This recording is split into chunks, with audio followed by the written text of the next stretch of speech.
رسول الله مبارک فرمایي وای ز په ټولو میاشتو کې د څه ورځ نه وینم چې د دین سیوا د جهنم نه خلق پکې آزادېږي.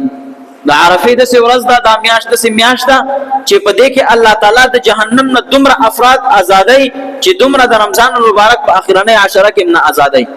ذکر د حدیث نه معلومیږي وای چې زبل دا څه ورځ نه وینم چې د دین سیوا افراد پکې الله تعالی د جهنم نه آزادای.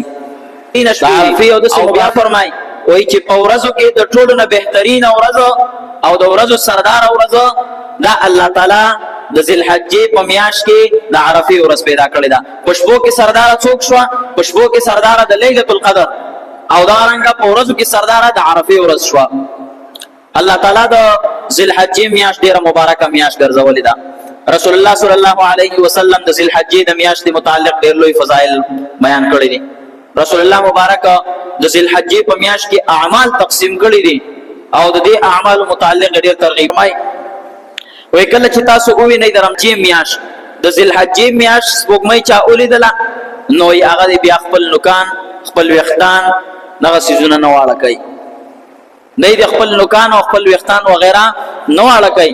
په دې کې بیا رستو محدثین تشریح کوي وای چې وجه پکې څه ده وای وجه په دې کې مین وجه دا ده وای چې د ذل حجې په میاشت کې د حجاج کرامو دغه اعمال نوي ګوري نوکانم نشي کټ کوله نه سي وختانم نشي کټ کوله کای کټ کول چا نو پاغه باندې تم لازميږي په حالت د احرام کې. نو لہذا مسلمانان عام مسلمانان کم چې حج ته نشیتله حج ته نه دي تللی او د قرباني اراده ده یا د قرباني اراده نشته ده نو هم د قرباني اراده نشته دا غیر لپاره دا بهتر عمل دی چې هغه وکي.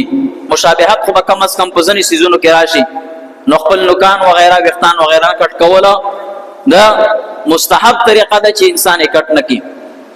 بهر حال د ذل حجې ډیره مبارکه میاشت ده. رسول الله صلی الله علیه وسلم فرمای وای د ذل حجې د میاشت د عرفه روزه انسان دغه روزه اونې ولا رسول الله مبارک فرمای د هغه مبارک د الله تعالی نه د امید ساتما چې د دې انسان الله تعالی مخکینی د یو کال ګناهونه او د یو کال راتلونکي الله تعالی د ګناهونو معاف کړي د دې ګناهونو د لپاره دا کفاره وګرځي. د حضرت عائشه رضی الله تعالی عنها روایت ده.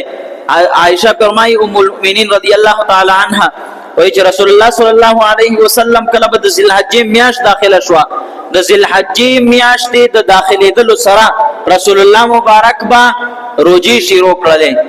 روزي به شروع کړل او نه روزي به پر لپسې نیولې نه روزي به پر لپسې نیولې او رسول الله صلی الله علیه وسلم د دې روزو متعلق فرمایي وایي چې د ذل حجې د میاشت یو روزه ونی ولا چې د ذل حجې د میاشتې یو روزه ونیوله رسول الله مبارک فرمایي گویا چې د ټول کال روزه نیولې ده گویا چې د ټول کال لپاره روزه نیولې ده.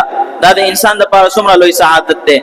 نو چې هر انسان لدا پکار دی چې د خپل قدر او د خپل طاقت مطابق د خامخا په ذل حجې کې څنګه روزه ونیسي. د ذل حجې د اعلانې ورځ ډیر لوی فضیلت